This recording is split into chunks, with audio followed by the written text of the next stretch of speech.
Today I'm going to do a little something different. I was actually watching Iyanla Fix My Life over the weekend, and there was an episode that was titled Secret Curses Like Mother, Like Daughter. And I wanted to do a review on this particular episode because, number one, the family that came onto the show is from Akron, Ohio, and that's my hometown. And the episode dealt with generational curses, which I thought was very interesting. I was able to really relate to this one because I feel like my family, we have our own set of generational curses with abandonment and abuse and drug addiction and everything else. So it really struck a chord with me. I wanted to share this episode with y'all. So the episode opens up and there's Cynthia, which is the mother. She's 51. And the daughter, Monique. I think she was like 30 or so. And Monique sits down with Iyanla, and Monique basically starts to tell her a little bit about her childhood. So come to find out, her mother was, selling drugs at the time she was growing up, and she was sent away to prison. So her children, her mother had to start taking care of them. So she went to live with her grandmother. And after a while, it began to be a little bit too much for her grandmother to handle. So her mother actually put them in the system, foster care. And she goes to stay with this family. And at age 6, her foster parents, both of them, begin to sexually abuse her. And from my understanding, they were doing everything to this child, and it was absolutely horrible.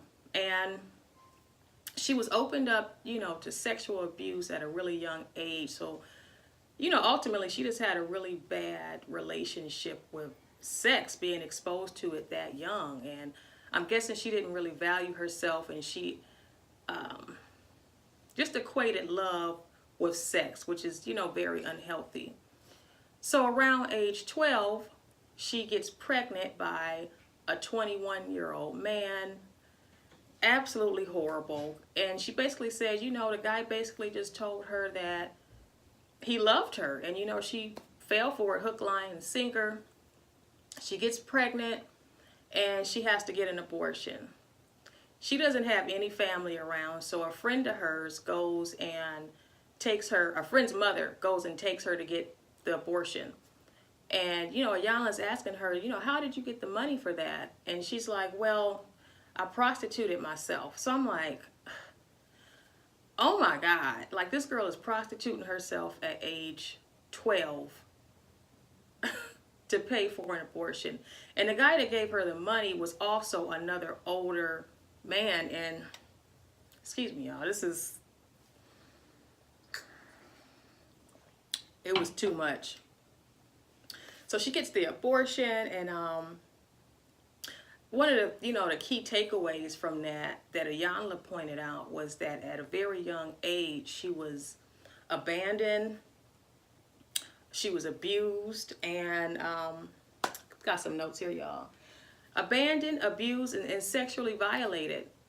So it's just like, wow, that's a lot for any young person to take on at such a young age. And one of the things that she was telling Iyanla is that she felt so alone, and she was so mad at everybody in her life that she just wanted to hurt other people so they could understand what she went through. She wanted to hurt people. The saying, hurt people, and I guess she's a prime example of that. So yeah, next clip we meet Cynthia, or Cece, Monique's mother. She's 51, and she's 51, and Iyanla sits down with her, and she puts her in front of this mirror with all these different words on it. And she was basically explaining to her her foundation. By the way, she also did this with Monique and the daughter. And her mirror, had a lot of things like abuse, abandonment, selfishness, anger, hurt. So when Cynthia goes in front of the mirror, there's a lot of those same words on the mirror as far as her foundation and the things that they've experienced. So when they finally do sit down and talk about Cynthia's upbringing and how she became basically who she is, they were trying to find out her true identity and why she became how she was. So we find out, let's see, that she pretty much owns to being a horrible mother. Like, she owns the fact that she was selfish. She was out here selling drugs. She wasn't putting her kids first.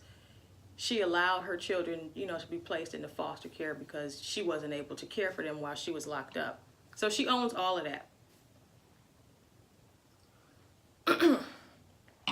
So then we take a deeper dive into her childhood.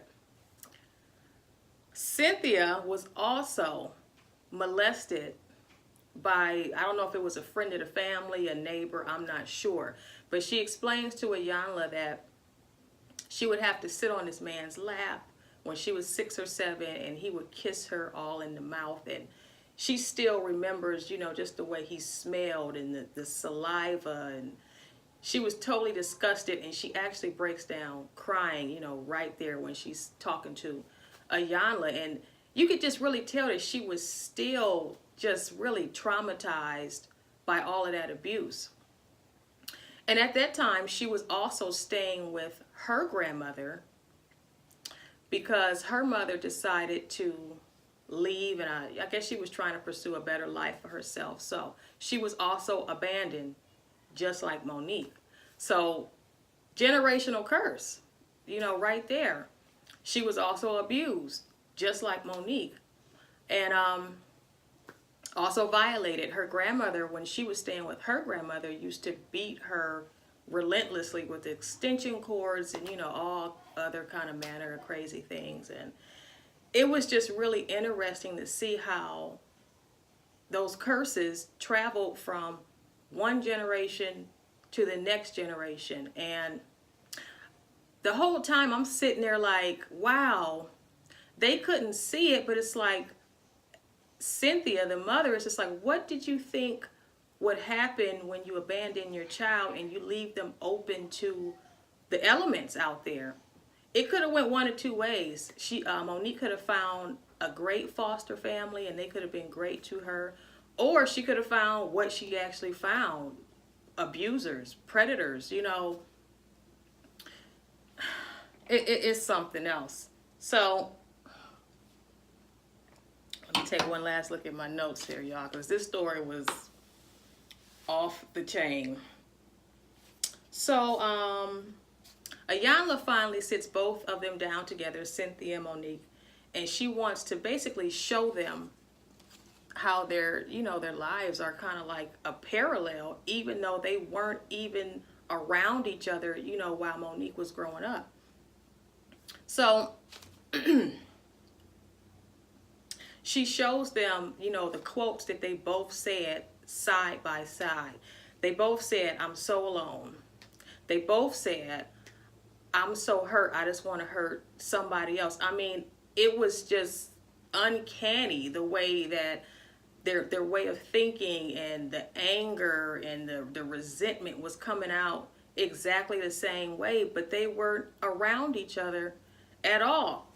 So it's like, I'm really starting to understand this whole generational curse thing. Like, some of these things will find you. These demons will follow you until you or somebody in your family finally puts a stop to it, But the thing about it is, I think it was called secret curses because these things follow you, but you don't even know it. You don't know what's going on because nobody wants to talk about abuse, abandonment, violation. You keep quiet about it. So these curses just continue until you open up about it and, dead it,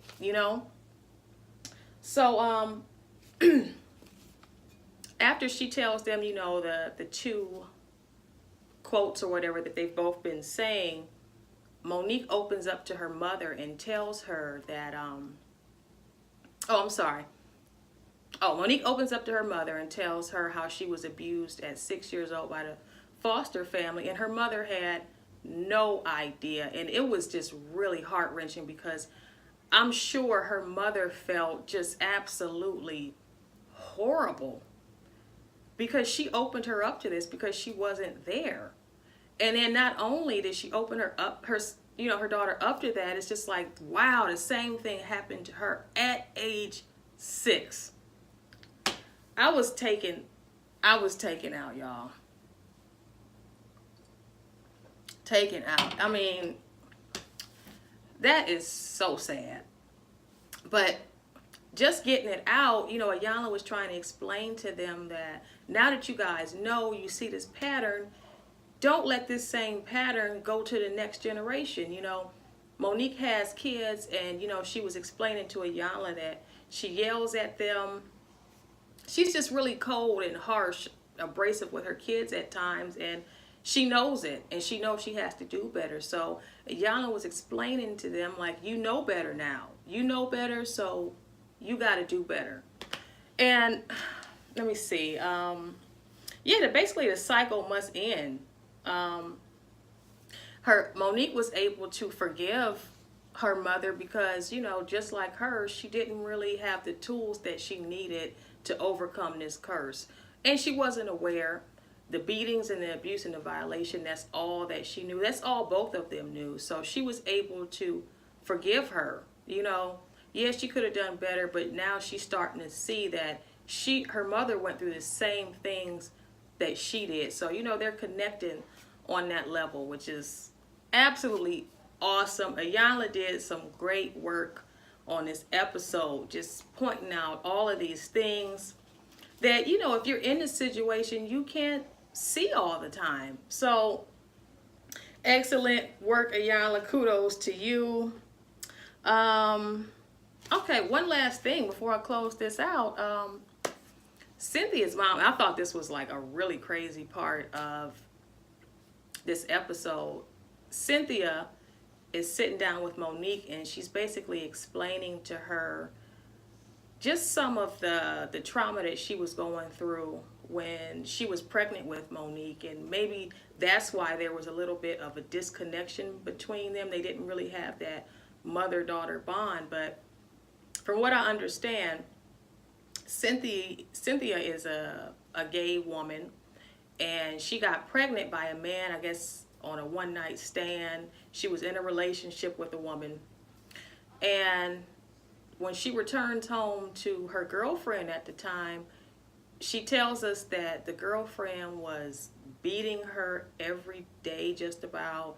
She was inserting broomsticks in her and hangers and all manner of things to try to get rid of Monique, to have a spontaneous abortion, for lack of a better word. And I was like, oh my God. And I thought that Monique was going to have like sympathy for her, but she was more so upset, basically saying like, how could you let your significant other do something like this to you? This is horrible. Like, what's wrong with you? And Cynthia was explaining to her that that's all I knew, and it was like her grandmother used to beat her. She was, molested and everything else by these neighbors or friends of the family, and that's all she knew. So I guess if you grow up in dysfunction, you don't think that it's anything out of the ordinary. This is just another day at the job, And again, Monique was really able to see like the disconnect, understand her mother's story and why she is the way she is. So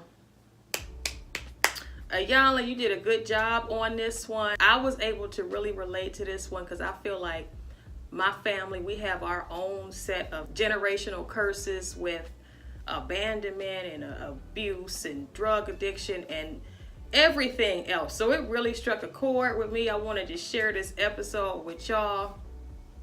At any rate, I hope you guys enjoyed this little commentary, and I will see you next time. Peace.